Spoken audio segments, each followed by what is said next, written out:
నమస్తే, welcome to prime nine special analysis. ఈరోజు మన స్పెషల్ అనాలిసిస్లో మనం మాట్లాడుకునే అంశం ఏమిటి అంటే, మొన్న ఇన్స్టాగ్రామ్లో అన్నా లెజునోవా గారు ఒక వంట చేస్తూ పప్పుకు సంబంధించి ఎంత క్వాంటిటీ తీసుకోవాలి ఏంటి అని ఒక రాజస్థాన్కి సంబంధించిన ఒక వంటకాన్ని ఆవిడ నేర్చుకొని మరి ప్రిపేర్ చేస్తుంది. ఒక రష్యన్ ఆవిడ మన దేశానికి సంబంధించిన ఒక రాష్ట్రానికి సంబంధించిన వంటకాన్ని నేర్చుకొని మరి అందరికీ చేసి చూపిస్తుంటే ఆవిడ చేసిన వంట కొంతమందికి కడుపులో మంటగా మారిందంట.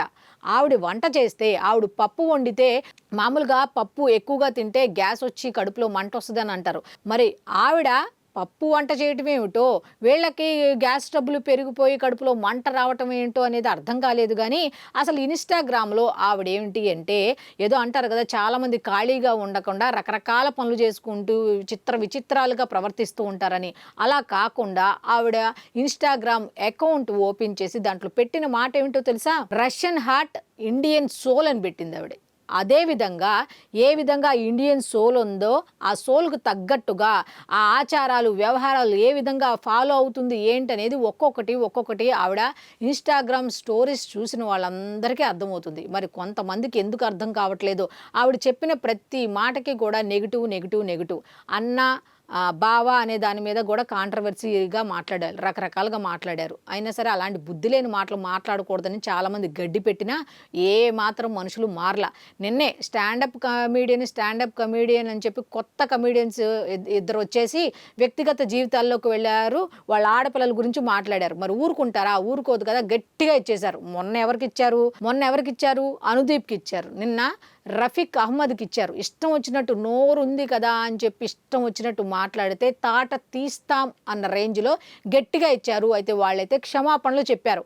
ఇప్పుడు అన్నా లెజోనోవా గారు అంత చక్కగా సాంప్రదాయబద్ధంగా ఉండి, ఆవిడేం పిచ్చి డ్రెస్సులు ఏమి వేసుకోవట్లా, సాంప్రదాయబద్ధంగా ఉంది.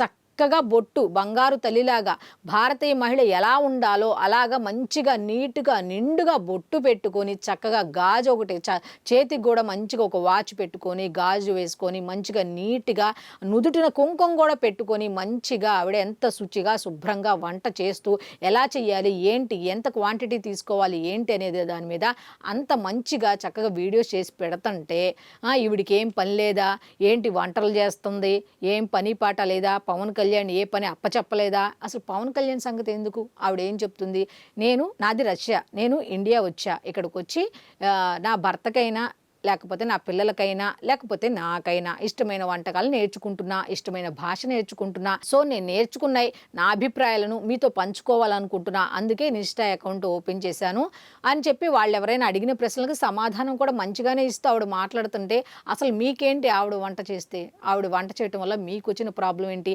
పవన్ కళ్యాణ్ గారు ఏం పని అప్పచెప్పలేదంటే ఏం పని అప్పచెప్తారు? వాళ్ళు తరతరాలు కూర్చొని తిన్నా కూడా తరగని ఆస్తులు వాళ్ళే. ఎందుకంటే అంత కష్టపడి సంపాదించుకున్నారు వాళ్ళు. ఆ సంపాదించుకున్న ఆస్తులు కూడా ఏం చేస్తున్నారు, అందరిలాగా ప్యాలెస్లు కట్టుకుంటూ వెనకాల మూటలు కట్టుకోవట్ల. వాళ్ళు చేస్తున్నది ఏమిటి అంటే ఒకటే, ప్రజాసేవకు వాడుతున్నారు. ఎంత కష్టపడుతున్నారో, ఎంత డబ్బు వాళ్ళు కష్టపడుతున్నారో అంటే, ఇప్పుడు తరతరాలు అని అంటే ఇప్పుడు ఆయనకు తరతరాల ఆస్తి ఏమి లేదు, కానీ కష్టపడుతున్నారా వచ్చిన డబ్బుని పిల్లలకో భార్యకో ఇవ్వాలి కాబట్టి ఇస్తున్నారు. ఆల్రెడీ ఆవిడ కూడా కొద్దిగా ఆస్తి పొర్రాలి అన్నట్టుగా కూడా మన సోషల్ మీడియా కథనాలు వింటే అర్థమవుతుంది. మరి అటువంటి ఆవిడకి పని లేవా అంటే, ఆవిడ కొన్ని రకాల ట్రస్టులు నడుపుతారంట. మీకు తెలుసా? ఇష్టం వచ్చినట్టు మాట్లాడతారు. వాళ్ళు ఇష్టపడింది కూడా ఎక్కడ అంటే ఈ ప్రజాసేవకు సంబంధించి, ఈ చారిటీస్కి సంబంధించి ఇద్దరి అభిప్రాయాలు ఒకటే అవటం వల్ల ఇష్టపడినట్టుగా కూడా కొన్ని వార్తా కథనాలు కూడా మనం విన్నాం. మరి అటువంటి విన్నాయి కూడా బుద్ధి జ్ఞానం లేకుండా, ఖాళీగా ఉన్నావా, నీకేం పని లేదా ఏంటి, అలా సింగిల్ వచనాలు ఎందుకు? అసలు మీ ఇళ్లలో వాళ్ళని ఇలా ప్రశ్నిస్తే మీరు ఊరుకుంటారా? మీరు ఇంటికి వెళ్ళేసరికి భోజనం పెడతారు, మీ ఇళ్లలో వాళ్ళు తల్లి కావచ్చు, భార్య కావచ్చు, చెల్లి కావచ్చు, ఇంకెవరైనా నీకేం పని పాట లేదా, ఎందుకు వంట చేసావని అడుగుతారా? ఏంటి అసలు ఎక్కడికి వెళ్తున్నారు?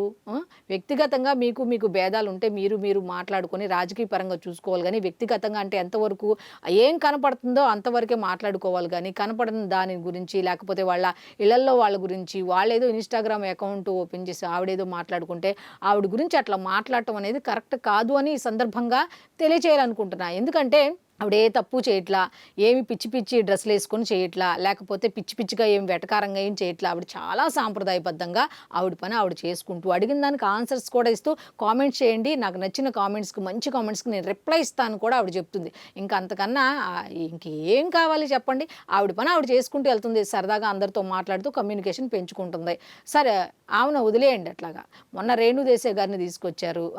ఆవిడ ఏం చెప్పింది, తీన్మార్ ఫోటోకి సంబంధించి, ఆ ఫోటోలో ఉన్నది నేను కాదు, అందరూ అలా అనుకుంటున్నారు కానీ నేను కాదు, ఆవిడ వేరే ఆవిడే అని చెప్పింది. ఆవిడ చెప్పిన దానికి ఆ రేణుదేశాయ్ గారిని మళ్ళీ మధ్యలోకి తీసుకొచ్చి, అదేవత్తి నేను అసలైన భార్యని అనే తమ్మునేలు పెట్టి, ఏంది ఇది ఈ రచ్చ, ఇంకా వాళ్ళని వదలరా ప్రశాంతంగా, ఆయన పని ఆయన చేసుకుంటున్నాడు, ఏమో పని ఏమో చేసుకుంటుంది, ఈవిడ పని ఈవిడ చేసుకుంటుంది, మీకు మాత్రం మధ్యలో పని లేదు, మీకు లేక ఇలాంటి కామెంట్లు పెడుతున్నారు. ఆవిడకి అన్నారు కదా, ఏం పని లేదా, ఎందుకు వంట చేస్తున్నావు, నీ వంట మేము చూడాలి, చూడకు, నిన్నెవరు చూడమని ఆవిడ చూడమందే ఏంటి, ఆవిడేం చూడమని లేదుగా, ఆవిడేదో ఆవిడ సరదా కోసం చేస్తుంది.